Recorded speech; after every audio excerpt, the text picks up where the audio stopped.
ശ്രീകുമാരൻ തമ്പി സാറിൻ്റെ ഒരു അതും ഞാൻ പല സ്ഥലത്തും പറഞ്ഞിട്ടുള്ളതാണ്. ഒരു വർക്ക് ചെയ്യുന്ന സമയത്ത് എൻ്റെ അടുത്ത് തമ്പി സാർ പറഞ്ഞൊരു സംഭവമുണ്ട്.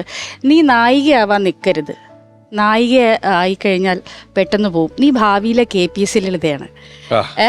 അപ്പോൾ ഒരു കാരണവശാലും നായികയാവാൻ നിൽക്കരുത്, KPSC ലളിതയായാൽ നിനക്ക് മരിക്കുന്നത് വരെ അഭിനയിക്കാം എന്ന് എൻ്റെ അടുത്ത് ഒരിക്കൽ ശ്രീകുമാരൻ തമ്പി സാറ് പറഞ്ഞിരുന്നു. അപ്പോൾ അതൊക്കെ കൊണ്ട് തന്നെ ഞാൻ ഒരുപാട് അമ്മയുടെ വർക്കുകളും അമ്മയുടെ ആക്ടിങ്ങും കാര്യങ്ങളൊക്കെ എന്നെ ഒരു പക്ഷേ അതൊക്കെ എന്നെ ഇൻഫ്ലുവൻസ് ചെയ്തിട്ടുണ്ടാവാം എൻ്റെ ആക്ടിങ്ങിൽ.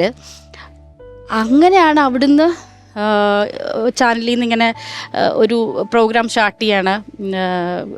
ലളിത ചേച്ചിയും മഞ്ജു ചേച്ചിയാണ്, അമ്മായിമ്മ മരുമോളാണ് എന്ന് പറഞ്ഞപ്പോൾ തന്നെ എനിക്കൊരു ഇൻട്രസ്റ്റ് ആയി. കാരണം നമുക്ക് ഏറ്റവും കോമ്പറ്റീഷനാണല്ലോ ഒരു ആക്ടിങ് എന്ന് പറയുന്നത്. അവിടെ ഒരു കോമ്പറ്റീഷനുണ്ട്. അതിനേക്കാൾ കൂടുതൽ അഭിനയിക്കുക എന്നുള്ളതല്ല, ആ അഭിനയത്തിനോട് മല്ലിട്ട് നിൽക്കണമല്ലോ, അത് തന്നെ ഒരു കോമ്പറ്റീഷനാണ്. അപ്പോൾ അത് എനിക്ക് ഭയങ്കര ഒരു ത്രില്ലിംഗ് ആയിട്ട് തോന്നി. അങ്ങനെയാണ് ആ സീരീസിലേക്ക് ഞാൻ വരുന്നതും.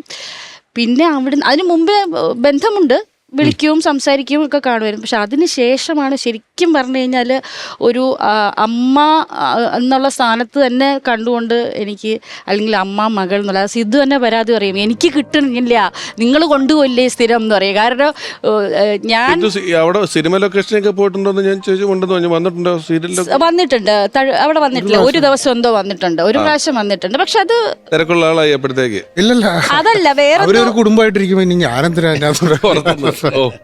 അല്ല, സിദ്ധു പലപ്പോഴും പരാതി പോലെ പറഞ്ഞിട്ടുണ്ട്, അമ്മയെ കിട്ടണില്ല. കാരണം എന്നെ ഇവർ തൈക്കൂട്ടത്താണ് ആദ്യം താമസിച്ചിരുന്നത്.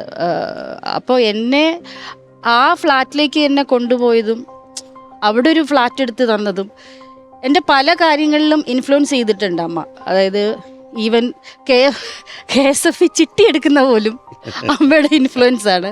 പിന്നെ ക്ഷേമനിധി, ഒരു ഇൻഷുറൻസിൻ്റെ ഇതെല്ലാം ഞാൻ ഒന്നും ചെയ്തിരുന്നില്ല.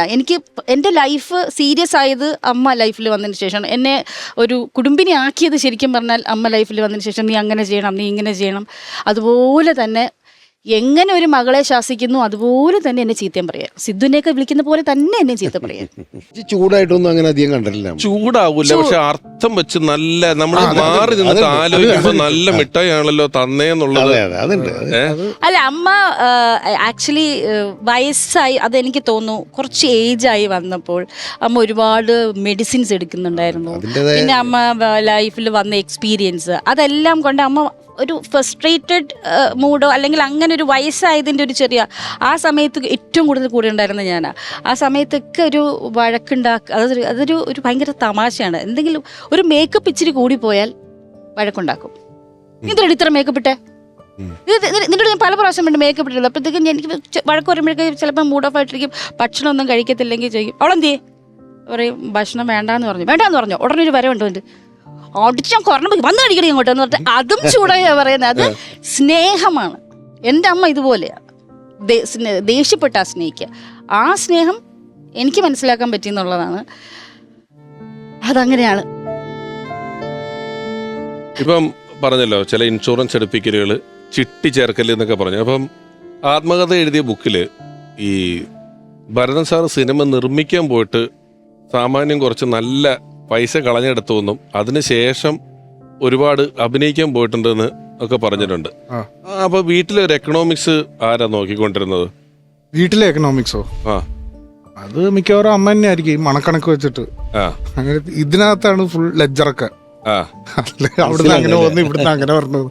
നമുക്ക് ഒരിക്കലും ആ കണക്ക് കിട്ടില്ല.